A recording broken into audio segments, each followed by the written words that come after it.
Hey everybody, this is episode 35, I think, and I'm a little bit aggravated because I've been teaching you for about 10 minutes, but I didn't hit play.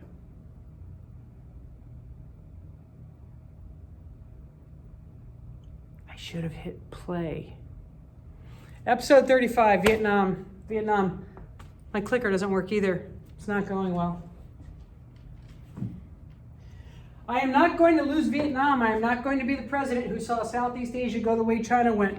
Remember, 1964 is when LBJ starts ramping up the war because he wants to be seen as tough on communism so that he can win re-election. This is what I told you about the Ho Chi Minh Trail. And the Ho Chi Minh Trail goes through Laos and Cambodia. If you remember correctly, we talked about that. All of this was called Indochina, and it had been taken over by the French way back in like 1838 or something. From 1946 to 1954 was the Indochina War, in which the French were trying to recolonize after Japan had taken over Vietnam, and Japan lost. And so the French came back to try to recolonize Vietnam. And of course, the Vietnamese were not having it, especially Ho Chi Minh, the famous independence leader, who we are now fighting with. This is the 17th parallel, North Vietnam versus South Vietnam. North Vietnam is supported by China, most specifically, but also the Soviet Union, but specifically China. And because of the domino theory, we are trying to fight in South Vietnam to make sure that they don't become a communist nation. Okay. So, U.S. troop deployments, 1963, Kennedy, remember, 1961, 1,000 troops, then 3,000 troops. 1964 is when LBJ is going to start ramping it up, and then we're close to 200,000 and 400,000, almost 500,000, and then 500,000. So all of the anti-war demonstrations, the anti-establishment, the hippies, all of those people, the pacifists, they are all fighting because kids are being sent, drafted, over to war. 98% of the people that went to war were drafted. They have no choice in the matter. And then they were told to go on these missions. And they ended up killing civilians because that's what their superiors told them to do. And so it was really just a mess. Vietnam was a mess. And a lot of people died. A lot of people died on both sides. The Tonkin Gulf Resolution gave LBJ and his generals complete control over the effort. Congress yielded it its own powers and gave them to LBJ and his administration. The president is authorized to take all necessary measures to repel any armed attacks against the forces of the United States and prevent further aggression in Vietnam. So one of the biggest problems is that we don't know the difference between the North Vietnamese, the Viet Minh versus the Viet Cong, who are southern communists, people that live in South Vietnam, but they are communists fighting against us, and the people that we're fighting with, the South Vietnamese. They all look the same, and it's just awful. All of the bombs, more bombs that were dropped in all of World War II were dropped on North Vietnam by us. And that means both sides of World War II. More bombs are dropped in Vietnam by us. North Vietnam, just in North Vietnam. The Viet Minh, the people in the north, supplied the communist Viet Cong, the communists in the south. The U.S. had to be careful in attacking the north to avoid bringing China into the war. The last thing we want was World War III. And this is that guy I told you about. Remember we were talking about the Buddhist monks, self-immolation, the Buddhist monks? And here's the guy that I was telling you about that sets himself on fire. Bro, what are you doing? Outside of the Pentagon. Morrison had set himself ablaze 40 feet from the Pentagon office window of then Defense Secretary Robert McNamara, one of the chief organizers of the U.S. involvement in the war. He left behind a wife and 2 kids. They said he was holding a baby, but I think somebody ran and got the baby. Now I don't remember, but I don't think that the baby died. Maybe he did. I don't know. I don't remember. Don't forget, 1948, Truman integrated the military, so now we have black and white people fighting together in Vietnam. By 1968, 500,000 troops and $30 billion was spent annually, and there's no end in sight. In 1968, we don't end the war again already, still until 1973. This is one of the most famous photos, one of those famous images of Vietnam. There's gas that she's crying and screaming because the gas was on them and it was burning them. 1968, U.S. troops massacred innocent civilians in the My Lai massacre, and we had now lost the moral high ground in the war. The My Lai massacre was when troops were told to burn and kill everyone in the village, but they were mostly women and children. And so because we didn't know whether they were communist and the Viet Cong or not, they killed everybody in the village. We killed everybody in the village. Women and children. And so troops were sent here. Troops were sent to Vietnam. And then pictures like this were coming back. And these pictures are of what we did in Vietnam. And so we lost that moral high ground. Vietnam was the first living room war with embedded reporters that sent pictures like this home for the nightly news. It allowed Americans to see the brutality of the war for themselves and what we were doing in that war. Today's operation is the frustration of Vietnam in miniature. Win a victory here, but to a Vietnamese peasant whose home is destroyed, it will take more than presidential promises to convince him that we are on his side. So we were losing the help of the South Vietnamese, who we were supposedly trying to save. So you know that we have the Selective Service Act. This is the draft. The U.S. issued a military draft with a lottery system with a number for every day of the year. So if your birthday was called, if your birthday came up, depending on what number you were, you would be sent to war. 490, very unlikely that person was going to be sent to war. But if you were number 27, you were headed off to war. All based on your birthday.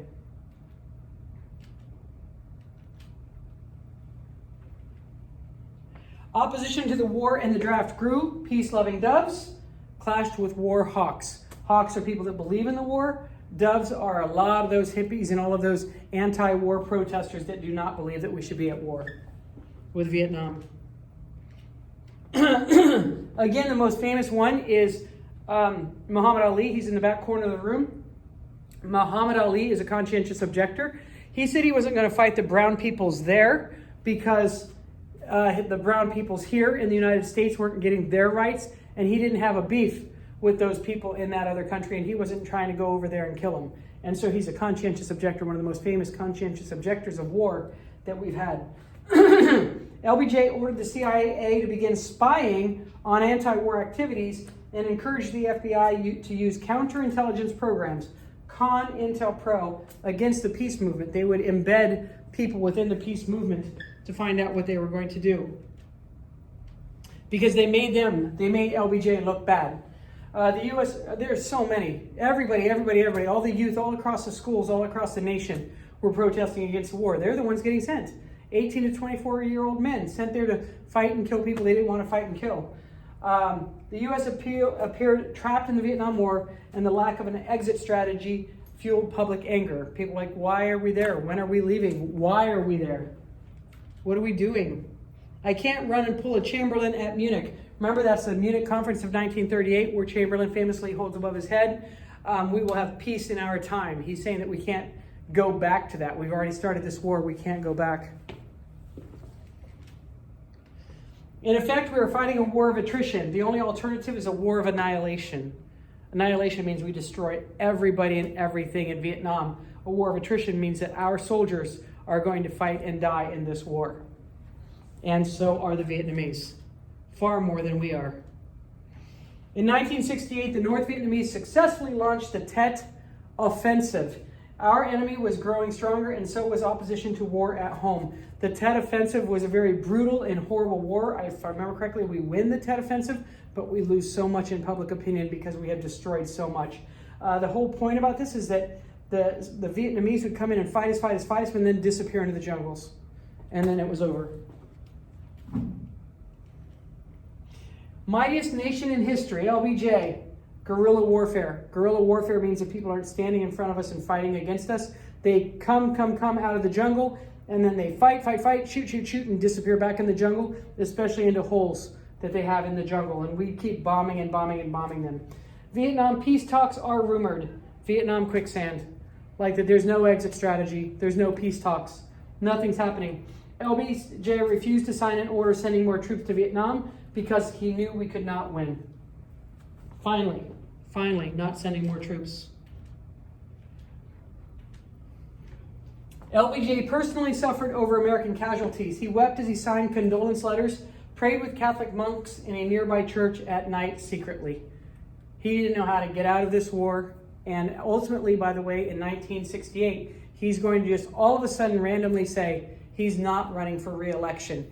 And so we now have a whole different situation for Democrats to put somebody in office that will run for the Democratic nomination because LBJ just leaves. And so a lot of people in 1968 are like, wait a minute, we're at war? We're at war in Vietnam. We have been sent here at war in Vietnam. And now all of a sudden, he's just going to quit? He just gets to quit? But we're here at war? Like, how can that be? People were furious. I knew from the start that I was bound to be crucified either way I moved. If I left the woman I really loved, the Great Society, remember all the civil rights issues, in order to get involved in that bitch of a war on the other side of the world, then I would lose everything at home, all my programs. But if I left that war and let the communists take over South Vietnam, then I would be seen as a coward and my nation would be seen as an appeaser, and we would both find it impossible to accomplish anything for anybody anywhere on the entire globe. He felt completely trapped, and as a result, he literally doesn't run for re-election. He suffered from these casualties. He's going to leave. That's the defining thing, is that he's going to leave. He's going to quit. And yet, we're still in war. And people have still been sent there to fight and die. But LBJ gets to quit and leave. The election of 1968. The nation and the Democratic Party were split over war. Doves versus hawks. In 1968, other Democrats challenged LBJ for the ticket, Eugene McCarthy and Robert Kennedy. Not to be confused with Joe McCarthy. Robert Kennedy, Bobby Kennedy. Then, on March 31st, 1968, LBJ announced he would not run for re-election. America was shocked. Of course, Bobby Kennedy is going to be the front runner.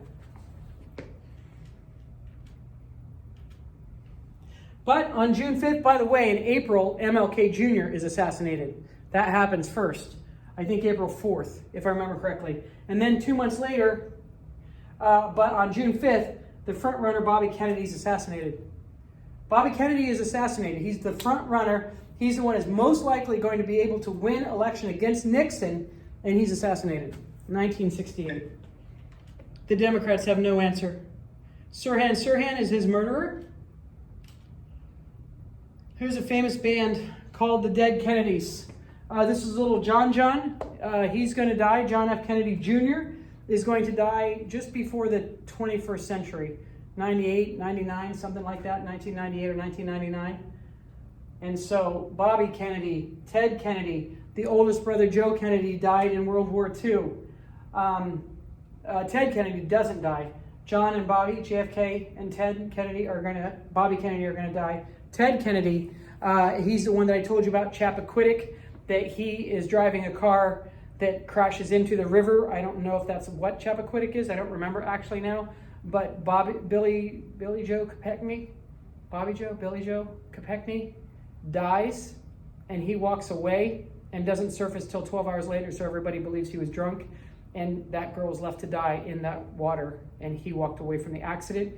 As a result, he's senator for most of his life, but he's never able to become president because of that scandal that haunted him. But his brothers, most of them died. This is Jack Kennedy, assassinated 63. Bobby Kennedy, assassinated 68. Ted Kennedy with the Chappaquiddick incident. Oh, Mary Jo Kopechne. Chappaquiddick. And that's little John.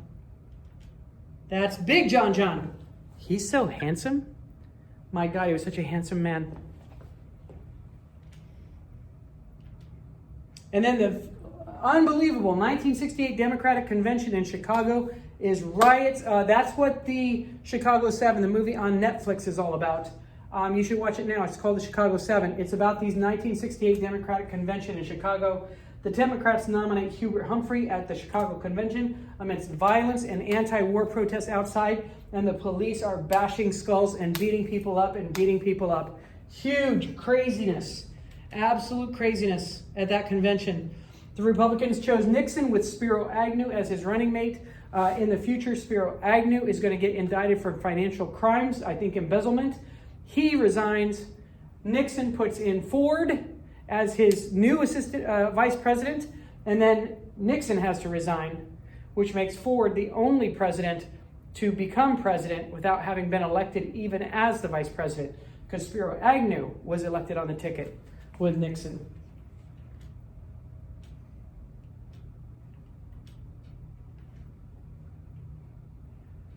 Women on public assistance were, thanks to the Great Society, breeding children as a cash crop.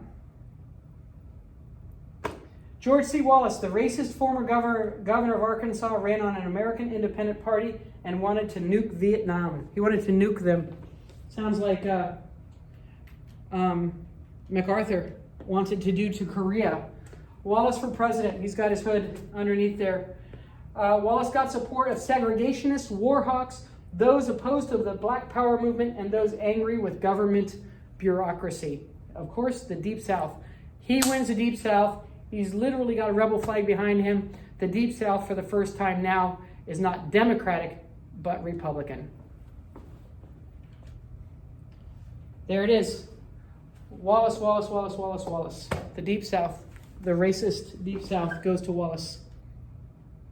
Nixon won a close election, and Wallace won the South.